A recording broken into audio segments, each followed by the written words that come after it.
ہم دونوں ایک دوسرے کو 8 سال سے جانتے تھے اور ہم دونوں ایک دوسرے سے بے شمار پیار کرتے تھے، لیکن دنیا والوں کو ہمارا یہ رشتہ منظور نہیں ہوگا اور ہم یہ سوچ کر ڈر جاتے تھے کیا کبھی اس کے گھر والے یا پھر میرے گھر والے مانیں گے شادی کے لیے۔ یہ جو ہندو مسلم کا فرق تھا، کیا ہم اس فرق کو کبھی ختم کر پاتے؟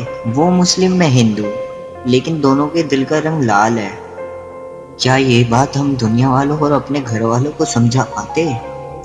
بس جب بھی ہندو اور مسلم کے یہ دو شبد سنتے تو ہم گھبرا جاتے، لیکن اب ہم دونوں نے سوچ لیا تھا کہ دنیا ہمارے بارے میں نہیں سمجھ سکتی تو اب ہم دنیا کو بھی نہیں سمجھیں گے۔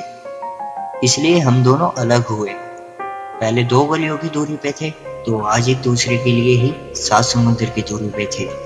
پھر اس نے مجھ سے وعدہ کیا کہ جب تک تم کچھ بن کر نہیں آ جاتے میں تمہارا انتظار کروں گی، اور اس ننھی سی جان نے یہ بھی کہا کہ کچھ بھی ہو جائے کہ وہ اکیلے ہی یہاں میرے انتظار میں میرے لیے سب سے لڑے گی۔ دن گزرے، مہینے بھی گزرے اور دھیرے دھیرے تو سال بھی گزر گئے، اور اتنی دور ہو کر بھی ہم بہت پاس تھے، لیکن وہ کچھ ٹائم سے فون پر باتیں کرتے کرتے رونے لگتی تھی، اور وہ اب شاید اندر ہی اندر اب ٹوٹنے لگی تھی۔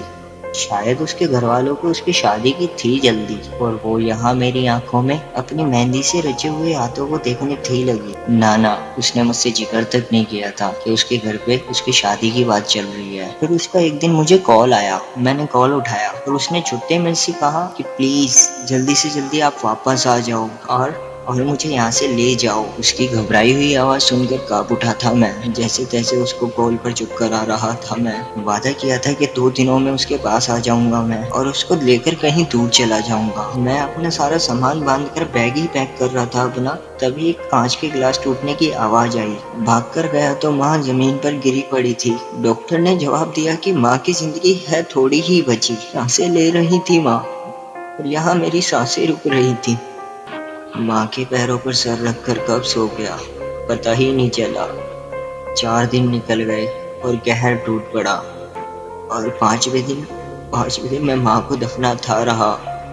واپس گھر جب گیا تو میں نے دیکھا بیڈ پہ فون تھا پڑا، اس میں 3 دن پہلے کا ایک آخری میسج تھا، اور جب میں نے وہ میسج پڑھا، اس میسج میں لکھا تھا شبھم تم آ نہ سکے اور مجھے لے جا نہ سکے، گھر والوں نے کی تھی زبردستی شادی کی، اور مجھے دن پہ دن گھر والے تھے مارتے۔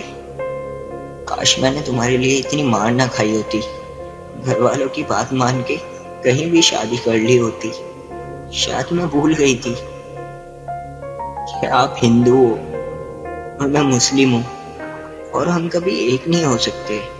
کاش تم نے مجھے دھوکے میں نہ رکھا ہوتا اور میں نے تمہارا اتنا انتظار نہ کیا ہوتا۔